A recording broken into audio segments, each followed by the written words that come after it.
The Hong Kong Massacre is Rescue's first game on Nintendo Switch.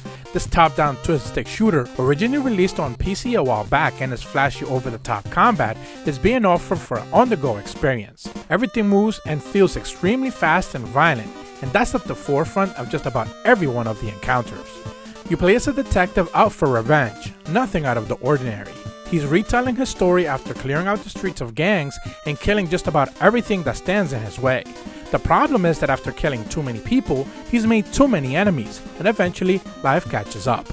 This game is wearing its inspiration on its sleeve, for good and bad. The story is cheesy and over the top, but amusing in its own right.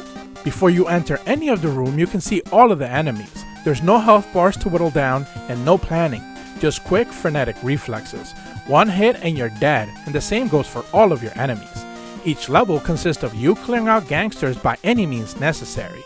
Before you begin, you can choose from 4 weapons, then it's best to get acquainted with the dodge button as well as the slide and the jump that gives you some invulnerability frames. Staying put is a recipe for disaster. Gameplay fully revolves around dodging bullets and knowing your angles properly. You also have the option to slow down time, and it's all meter based, so you definitely can't spam it. Jumping over ledges, cars, and prancing around the layout is a good tactic to simply avoid the onslaught of bullets that will be heading your way no matter what you do.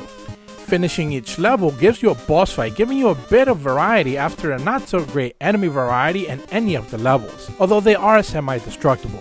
Finishing levels earns you stars that you can then spend to upgrade each one of the weapons. Taking on challenges earns you even more stars.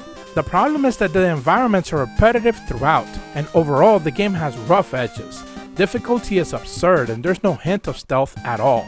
Enemies will simply spot you and kill you instantly if you're not ready to dodge. Another issue is that there's no growth. When you've seen one of the levels, you've seen everything the game has to offer in its short 3-hour playthrough. At least it looks really good in handheld mode on the Switch Lite.